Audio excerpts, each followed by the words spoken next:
So here we are in the midst of an online cage match between Twitter and Substack.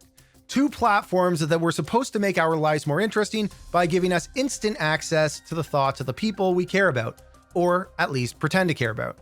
Twitter, now in the iron grip of its new overlord Elon Musk, is scrambling to maintain profitability. Much like Facebook did back in the day when your timelines were filled with pictures of your aunt's cat and updates about how your ex-high school friends now believe the earth is flat. Those were the days, right? But Twitter, desperate to keep users from linking out and escaping their clutches, might just end up driving away the very people who make the platform worth visiting. They've taken aim at Substack, a home for thought leaders and news junkies, and have unwittingly launched a full-scale war with their new rival. Substack's latest move? Introducing Substack Notes, a Twitter-like service that has the potential to steal Twitter's thunder. Adding fuel to the fire, Matt Taibbi, the Substack writer who was behind the Twitter files, is now engaged in a feud with the Tesla tycoon himself. It's like a digital soap opera that nobody wants to watch, much like a normal soap opera. So where do we begin?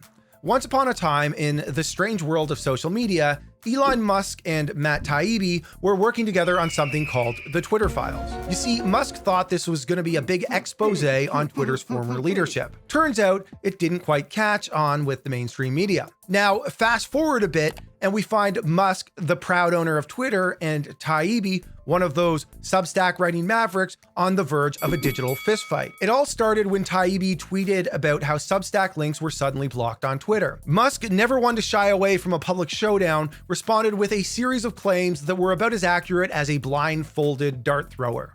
He falsely accused Taibbi of being a Substack employee and said Substack was downloading a massive chunk of Twitter's database to create their own Twitter clone.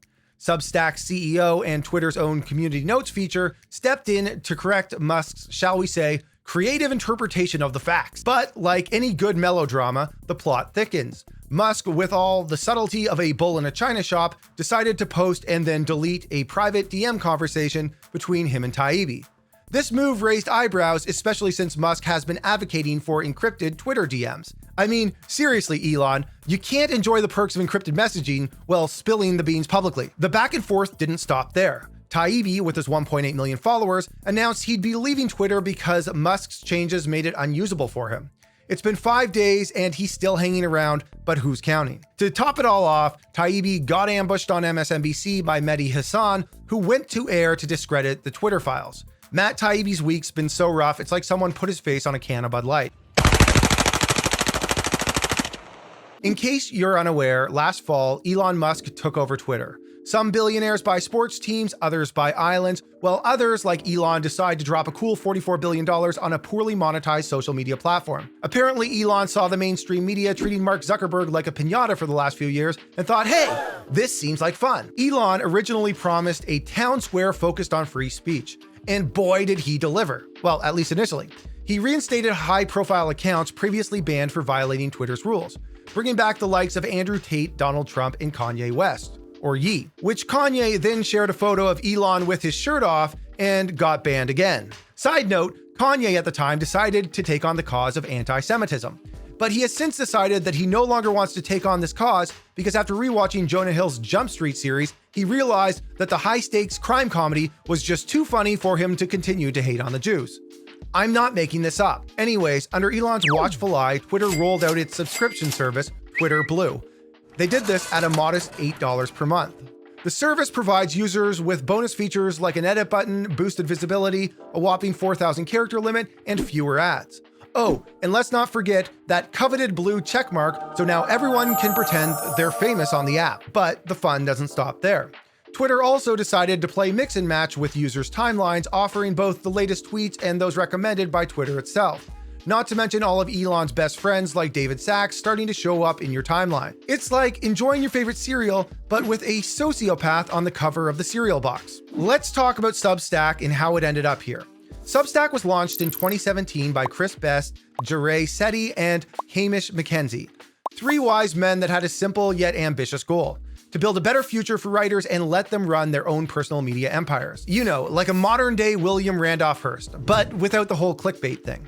And thus Substack was born, a shiny new platform where writers could charge readers for access to their newsletters, with Substack taking a 10% cut and Stripe handling the payment processing.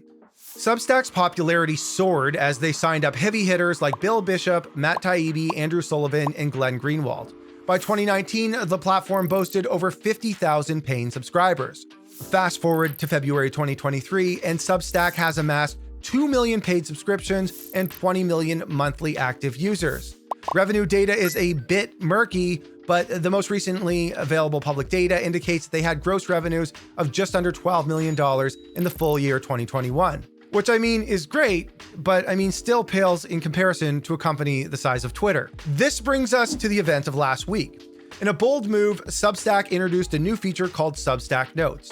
This edition allows users to share posts, comments, images, and links in a timeline-style feed, much like Twitter's functionality. Obviously, this threatens to lure away users from Twitter, potentially putting the billions of dollars Elon spent acquiring the platform at risk. Some users have even reported encountering zero Nazis while using Notes, which stands in stark contrast to the issues faced on Musk's version of Twitter. Interestingly, Musk's feud with Substack comes shortly after Elon shut down Twitter's own newsletter service, going in the opposite direction of this competition. Obviously, Twitter users who contribute to the platform are pissed. Many spent years building up a following only to be told that they can no longer monetize it.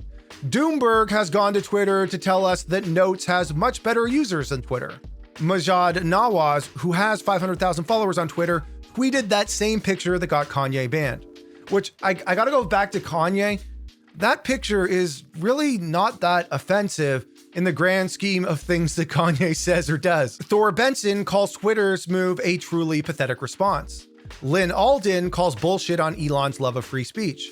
And Substack responded in a tweet by saying, any platform that benefits from writers and creators' work, but doesn't give them control over their relationships, will inevitably wonder how to respond to the platforms that do. And some Twitter users are questioning if Substack will hold itself to the high standard of running pump and dumps for shitcoins such as Doge. This whole thing isn't new for Twitter. They've seen some challengers over the years, like Parler, Truth Social, Mastodon, and Getter. But all those came up short. Let's face it, the majority of Americans aren't glued to Twitter. It's more of a hangout for news junkies, thought leaders, writers, and folks looking for something to read while they're on the porcelain throne. As fantastic as Substack contributors are, they just can't compete with the big guns of mainstream media. Think Bloomberg, CNN, Wall Street Journal, ESPN, and TMZ. These behemoths have the resources to send reporters out into the field and cover the events firsthand.